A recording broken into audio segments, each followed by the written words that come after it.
Sección 3. Una exhortación a los padres. Alejar a los hijos de los centros de iniquidad. Que los padres no se dejen tentar por ninguna ventaja temporal que los induzca a descuidar la educación de sus hijos.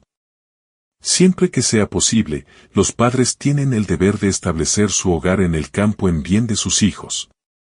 Hay que proteger cuidadosamente tanto a los niños como a los jóvenes.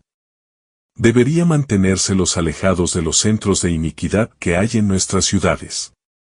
Permitamos que los rodee la influencia de un verdadero hogar cristiano, un hogar donde mora Cristo, antes que sobrevenga el azote.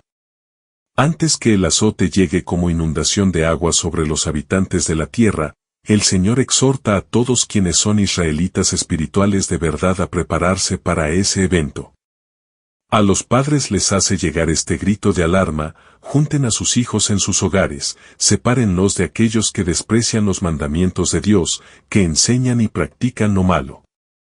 Salgan de las grandes ciudades tan pronto como les sea posible. Establezcan escuelas de iglesia.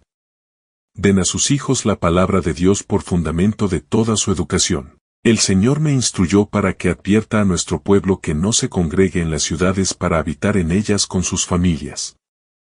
Se me indicó que diga a los padres y a las madres: cuiden de mantener a sus hijos dentro de los límites de vuestro hogar. El alma de los hijos versus la comodidad y conveniencia. Los niños no deben estar expuestos por más tiempo a las tentaciones de las ciudades que están maduras para su destrucción. El Señor nos ha amonestado y aconsejado para que saliésemos de las ciudades. Por eso no debemos hacer más inversiones en ellas. Padres y madres, ¿cómo consideran el alma de sus hijos? ¿Están preparando a los miembros de sus familias para ser trasladados a las cortes celestiales? ¿Los están preparando para que sean miembros de la familia real e hijos del Rey Celestial? ¿Por qué aprovechará al hombre si ganare todo el mundo y perdiere su alma? Mar 8:36. ¿Qué importancia tienen el ocio, la comodidad y la conveniencia, comparados con el valor del alma de vuestros hijos? Las cualidades cristianas se desarrollan mejor en los lugares apartados. Ni una familia en 100 se beneficiará en los aspectos físico, mental o espiritual por residir en la ciudad.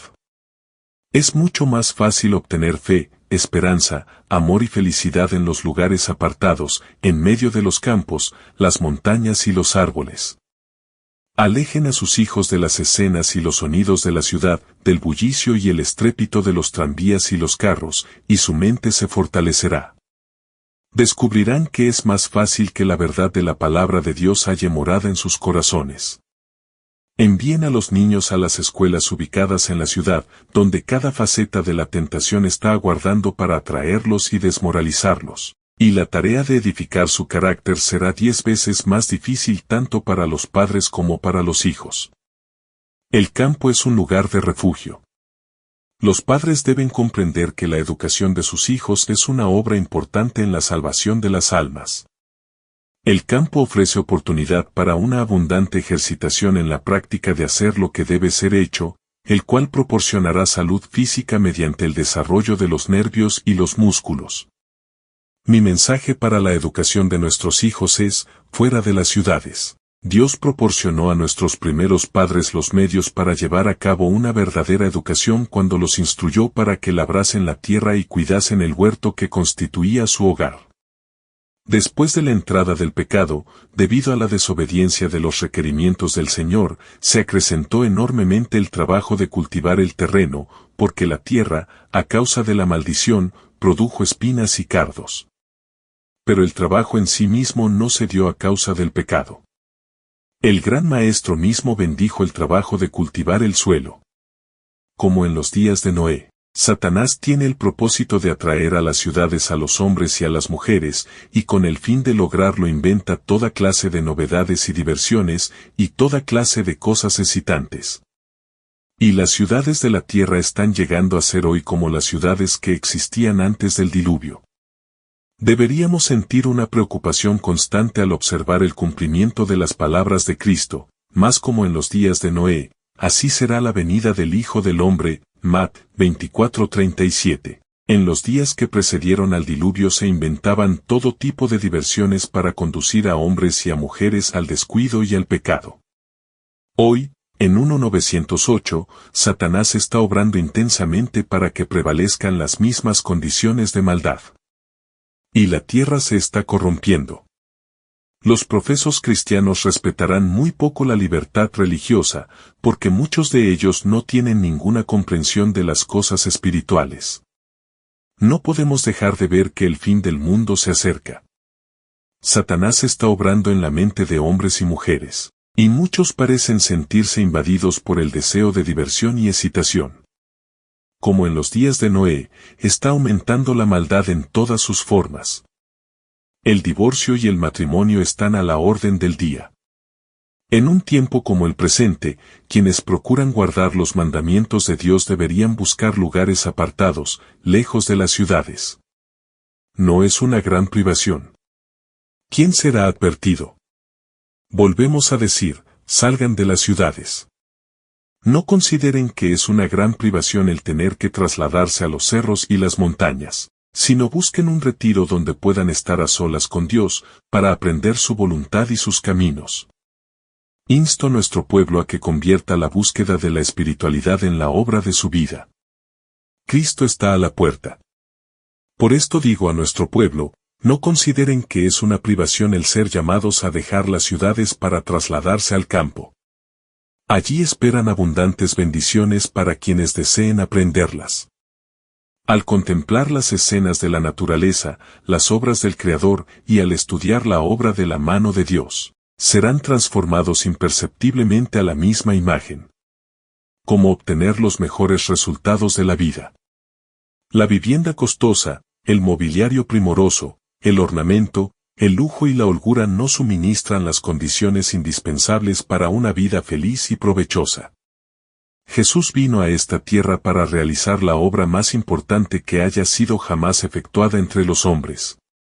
Vino como embajador de Dios para mostrarnos cómo vivir para obtener los mejores resultados de la vida. ¿Cuáles fueron las condiciones escogidas por el Padre Infinito para su Hijo? Un hogar apartado en los collados de Galilea, una familia sostenida por medio del trabajo honrado y digno, una vida sencilla, la lucha diaria contra las dificultades y penurias, la abnegación, la economía y el servicio paciente y alegre, las horas de estudio junto a su madre, con el rollo abierto de las Escrituras, la quietud de la aurora o del crepúsculo en el verdeante valle, las santas actividades de la naturaleza, el estudio de la creación y la providencia, y la comunión del alma con Dios. Tales fueron las condiciones y las oportunidades que hubo en los primeros años de la vida terrenal de Jesús. La influencia del campo en la vida de los hombres nobles. Tal fue el caso también para la gran mayoría de los mejores y más nobles hombres de todas las edades. Lean la historia de Abraham, Jacob y José, de Moisés, David y Eliseo. Estudien la vida de los hombres que en tiempos posteriores desempeñaron cargos de confianza y responsabilidad, de los hombres cuya influencia fue de las más eficaces para la regeneración del mundo. ¿Cuántos de esos hombres se criaron en humildes hogares del campo? Pocos supieron de lujos. No malgastaron su juventud en diversiones. Muchos de ellos tuvieron que luchar contra la pobreza y las dificultades. Desde muy jóvenes aprendieron a trabajar, y su vida activa al aire libre dio vigor y elasticidad a todas sus facultades.